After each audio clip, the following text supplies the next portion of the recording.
Hey soulmates, welcome back to the channel. In today's tutorial, I'll be showing you how to cut and sew this beautiful corset top with zipper access on the bust. Perfect for breastfeeding just like you're seeing in the picture. So this style was actually requested by a subscriber in one of our previous videos. So if you're the one who asked for it, drop a heart in the comments. For today, we'll be focusing on the pattern drafting, so grab your tools and let's get started. And don't forget to like, subscribe, and turn on the bell so you don't miss the sewing part coming next.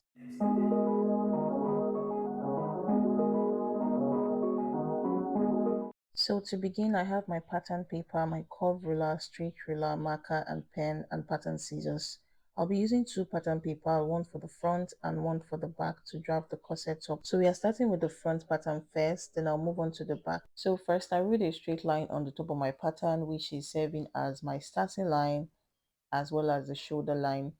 Then from that line, I measured my shoulder to bust point, my shoulder to under bust, my half length, and my top length. So for the top length, I wanted it to be about 26 inches, but the pattern paper I have here is 24 inches. So I'm going to be adding 2 inches when I want to cut on my fabric. So after taking all the measurements, I went ahead to rule a straight line on each of the points. So after ruling all the lines, I labeled them my shoulder line, my bust point, under bust, my half length, and the top length. And I indicated that I'll be adding 2 inches to complete my top length. Then on the shoulder, I divided my shoulder into two and I came down by 1 inch for my shoulder slants. Then I also went ahead to mark 3 inches wideness and 3 inches depth for my neck curve. So this is like a standard round neck curve. So after doing that, I connected my neckline and also ruled a straight line to my shoulder slants. And then I came down for my shoulder slant by 8 inches, which is my arm side length, and I ruled a straight line on that point. Then after doing that, I'll measure what I have on my shoulder and place it on my arm side length to get a straight line. Then I'll connect using my straight ruler to the shoulder slant like so. Then after doing that, I measured the midpoint of that arm side length and I came in by half an inch on that midpoint. Then on the chest line, I will take my bust measurement divided by 4. So I'll be using my arm curve ruler to connect the 3 points together as shown.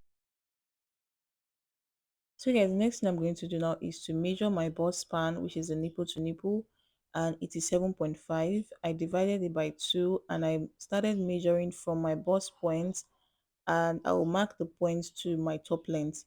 Then after doing that, I will connect all the points to form a straight line. Then I'll go over to my shoulder and get the midpoint of that shoulder and I will connect from that midpoint to my bust point line like this. So it's time to take the dots. On the underbust, I will mark 1 inch on both sides of the line. I'll also mark 1 inch on both sides of the half length. Then for the top length, I mark 0.5 inch on both sides of the line. So after doing that, I will connect all the points together like this. So after connecting it, I place my curved ruler just like the way you see me doing to connect from the dart leg to my bust point. And I did that for the two sides. Now that I've gotten the darts for the under bust, it's time to tighten the upper bust, which is the chest line, also called the over bust part. So I measured 7 inches down from my shoulder line to get my over bust level. From that point to the bust point is about 3.5 inches. So I marked the 3.5 inches upward from the bust point to get a straight line across my chest line. And this is where I'll be taking my dart for the over bust tightening. From the center front, I came out by 0.75 inches along the line from the shoulder to the bust point. Then on the other side, I marked 1 inch. So this depends on the bust size of the person. The fuller the bust, the wider the dart. The smaller the bust, you get to reduce the darts. So I'm going ahead to connect the darts on the over bust to my bust point using my curved ruler. Then for the sweetheart neckline, I came down by 1 inch from that chest line and I connected to form a curve. So I'm going to measure what I have on my bust line, just like you see me doing. So I place my tape this way to measure exactly what I have. On the center front, I had 7.25. Then I measured the same thing on the side part and I have 7.5 inches. So I went ahead to just complete it on the top on the smaller part, which is the center front. so that when I sew my corsets together, it is going to be equal. Then after doing that, I connected again to my sweetheart neck depth. Before I go ahead to take my body measurement, I'm going to connect the curve, draw a curve from the side part of my bustier to my armhole like this. If you want your armhole to be separate, if you want your yoke part to be separate from your bustier, you can come down by 1/2 inch on the armhole area and connect. So we're going to do tightening on the chest line so that the yoke will not be too wide. So I marked 0.5 inch on both sides of the line, and I connected to the midpoint of my shoulder like you see me doing. So this is going to be tightening the yoke so that it will not be too wide or too excess. Next thing I'm going to do now is to take my body measurement. So on my half length, I measured my round waist divided by 4, and I came in by 0.5 inch, which is going to be like a waist tightening. So that is now going to be my new waistline. Then I also added my 2 inches that from that new waistline. Then I connected to my bust measurements. Then on the top length, I measured my round hip measurements divided by 4, and I placed that on the top length. So I will not be replacing the dart on the top length because I want the corset to be tight around my lower waist to snatch very well. So if you want to do a styling on the top length, you can go ahead to draw your styling. And then the next thing I did was to mark my bust dart. So I came down by 1.5 inch from my bust point line, and I connected just like you see me doing. To shape the corset cup, I marked 0.5 inch from the center front on both the neckline and the bust point line. Then I connected the 2 points with a straight ruler.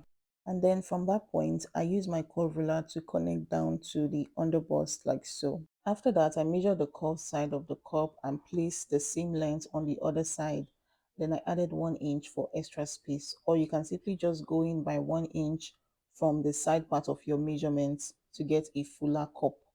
Then I connected using my free hand from the underbust to that point on the side, just like you see me doing. So this eco method is easier and it gives a wider cup that fits better, especially for fuller busts. So on the armhole, I came up by 0.5 inch and I reconnected the curve. I also raised the side part of the cup by 0.5 inch to avoid the bust area from dropping too low or showing too much cleavage because of the bust darts. Then I redrew the cup curve from the second dart leg on the chest line. So if this part feels confusing, just watch closely, you see exactly what I'm doing. Then I use my marker to blend the curve line to meet with my armhole. So I'm going to make all the lines visible that I'll be cutting on and then cut out my pattern. So first of all, I'll be cutting my yoke. You're going to draw a curve on that dart point so that you'll be able to get a curve line for your yoke. So I will cut out that part and then show you how to close the darts and tighten the yoke. So guys, like I said, I want to first of all tighten the yoke before I cut out my corset. So for the yoke pattern, I cut on one line, then I place that cutout line on top of the dart points, and then I'm going to use a masking tape to just close it. So after closing the dart on the yoke to tighten it, I noticed the curve was too deep for the corset. So I added extra paper underneath to adjust the shape very well. So I came down by 0.5 inch on the curve line, then I blended it smoothly to my neckline and to my armhole. You can trace this new shape onto a fresh pattern paper or use it just as it is. After cutting, this is what it looks like. Then go ahead to use your masking tape to make it hold together. So I'm going to label this part my front yoke, and I will keep it aside and finish up with the cutting of the corsets. So when cutting the side part of my corset, you notice that I left a little piece of paper on the bust dart area so that when I close my bust dart, it is not going to affect my measurement. I will be able to reconnect it again. Then I went ahead to cut the darts on the under bust so that it will be easier for me to close my bust darts. On the bust dart, I cut the bottom line and I placed the cutout part on top of my bust points like so. Then I will use a masking tape to secure it. So having done that, I will go ahead to reconnect my measurements on the side and also cut out the excess paper. And then after doing that, you're going to cut out the darts on the chest line. So after cutting out the dart, I'm going to cut out my corset cup shape. So if you want your corset to have like a separate cup where you fix your zipper, then you can go ahead to do this. Or you can just go ahead to trace only the cup part on another pattern paper so that the cover up, because the corset has a cover up to cover up the zip area, the cover up will be the corset shape. Then your main dress, like your main corset with zipper, is going to be like a Victorian corset that doesn't have a cutout cup. So there are some of them that are sewn like that. You sew the main front as a Victorian corset, like a bustier corset, and then the cover up design will be the corset cup shape. So I'll keep this front and let's go ahead to draft the back pattern. So guys, on my back pattern paper, I've gone ahead to rule my shoulder to half length and my top length. So my half length for the back is different from the front with 1.5 inches because of my bust darts. Then from my half length to my top length, I measured on the front. I went ahead to measure the same thing on my back because I'm going to be adding 2 inches to complete the length for both the front and the back. Then on the shoulder, I marked my shoulder divided by 2. I measured my neck wideness of 3 inches, then the neck depth of 1.5 inches. Then I used my curved ruler to connect the neck curve and I connected my shoulder. After that, I came down by 8 inches from my shoulder line and I ruled a straight line on that point. And I also went ahead to measure the same thing I have on my shoulder line on my chest line, which is my armhole line. Then I connected from my shoulder slants to the arm side lengths. Since I already explained how to draft the shoulder and the armhole on the front part, I will go over this part quickly. If you've been following my videos, it should look similar. But if you're new here, you can check my earlier tutorials for a step-by-step breakdown. So after taking my bust measurement on the chest line, on the half length, I took my round waist divided by 4 and I came in by 0.5 inch for my waist tightening. Then I'm going to connect from my bust to my waistline. And then on the top length, I'll be taking my round hip measurement divided by 4. So later on, I came in by half an inch on that top length. So I did that when I was cutting the pattern on my fabric. If you want your back to have a dart, you're just going to come out by 1 inch on your half length, which is your measurement on your waistline. So this is how it's going to look like if you want it to have a dart. Then for the opening on the back, the corset opening, I came in by 1.5 inch on the chest line and 1 inch on the top length. So I connected like this. Then I want my back to have like a V neckline. So I came down by 1 inch on that point and I slanted it to my armhole area. So that part that you see me roughly marking is going to be cut out.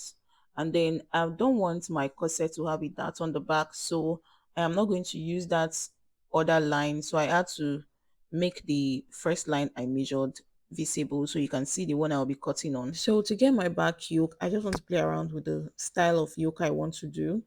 So I came in by 2 inches on my chest line and I just drew a curve to my neckline. On the neckline, I came down by 1 inch because I want that part to have like buttons. So after getting exactly what I want, I went ahead to make it visible so you can see clearly.